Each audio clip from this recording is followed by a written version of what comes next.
saw her in the video, but she was looking at the fish tank with me. I met her in 2006 when I first started working with kids at the hospital. Can y'all hear okay? Okay. And she is the only teenage girl I've ever met who greeted everyone who came into her room with a smile and asked them how they were doing. And then when they left, wished them a good day.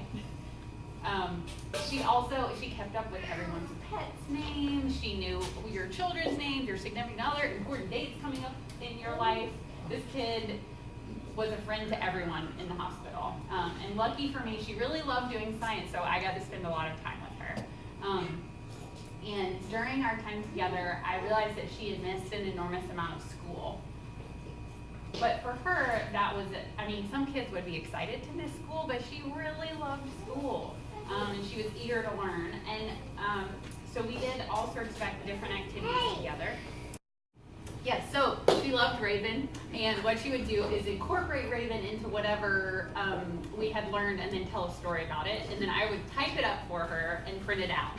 So we had this collection of stories about various things, such as, just working perfectly, thank you very much. Learned about the frog life cycle.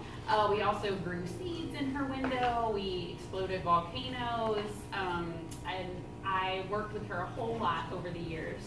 And one day I was just like casually mentioning something about bones and muscles, and she looked at me with a really confused face, and I was like, well, I sort of kept going, and it was clear that she didn't know what I was talking about. I was like, well, how am I going to teach somebody about something I don't even remember ever learning? I don't remember having to learn about bones and muscles. I think I just knew, like, from a really young age. So I thought about it, and at some point in school, I had done a lab where we had dissected raw chicken wings. I was like, wow, but no, obviously you can't bring raw chicken into the hospital. It's going to make the kids sick. So instead, I brought in a rotisserie chicken, cooked, and we went through the different layers, skin and fat, and then muscle and bone. And while we were going through that, we worked on sort of lots of other body systems, and I was like, well, I want to add books to this because I like to read, so I was all excited, and I got this book. And I was like, this will be great, it's so fun and colorful. And this is a picture of the lung page. And she looked at this and she said, but Katie, there aren't really people inside your lungs, right? She was really worried about this. And I was like, but no. Okay, I need to be more concrete, obviously. This kid is so eager and so kind, and I want to do right by her, but it was tricky to figure out how to do it. I didn't really have the resources that I needed. So we kept looking for books, and we couldn't really find one that had text that was easy enough for her to read with accurate pictures. So we used some websites like this one, and I did a bunch of models. And she was starting to get pretty excited about learning about how her body works. I remember when she first learned about where poop and pee came from, it was just like mind-blowing for her. She was like going down the hallway telling everybody about it and like kind of demonstrating with this clay that we had,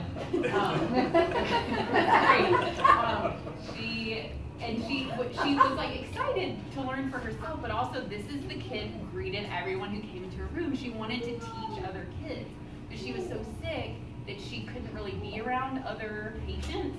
So eventually what we decided to do was combine her new knowledge and her desire to share it with other people with her storytelling skills. And we wrote a book, just put it on Shutterfly, and printed it out. So this first book is called What's Inside My Body, a book for kids about how your body works. And we printed multiple copies, and she gave some to the hospital school and to the playroom so that other kids could learn about it. And here's just an example of a picture. So fairly obvious skeleton there, and then her words about the bones.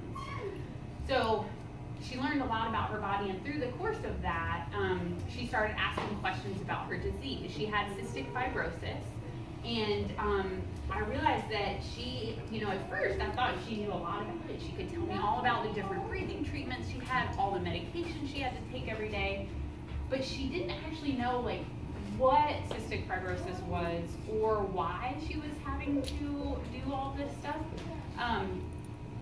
So she didn't really know that cystic fibrosis is it's an inherited disorder. It causes your mucus to be thick and sticky, and that causes all sorts of other problems, especially with the respiratory system and the digestive system.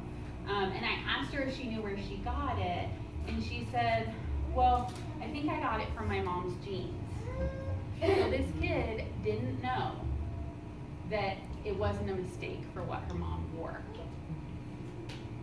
So I was like, okay, we got our work cut out for us. We started working on not only where cystic fibrosis comes from, but since she had all this background knowledge of the different treatments she did, what do those treatments do? And the more that we talked, the more it became clear that she needed to write another book. So she wrote a second book, and this book, let's see. So we went through, again, like where it comes from, and on the page about the genetics, she said, it's no one's fault. I was like, good, okay, we've made that connection there. And then she went through her different treatments. We took pictures of her doing the different ones, because she was like, well, I want kids with cystic fibrosis to know about this, but also what about kids they go to school with and their siblings? So we worked on this book, and in the book she said, I wrote this book because I learned about cystic fibrosis and I wanted to share this information with all of you.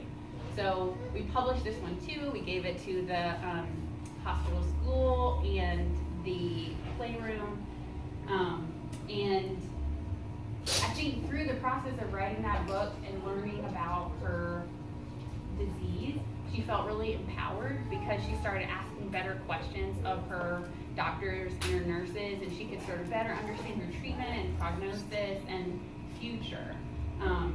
And she also loved sharing the information with other people. Here's a picture of her. We also do like science fair at the hospital, and this is a picture of her. She actually took everything one step further and then compared human bodies to dog anatomy because she really loved dogs. So this is her presenting here. But really, through this whole process, you know, Chantel and who she was as a kind-hearted person showed through. And what she wanted to do was take her experience and use it to help other kids who are in the hospital have better lives. And I think that is at the heart of what I'm trying to do, is to make kids who are in the hospital's lives better and to use science and nature as a tool to do that.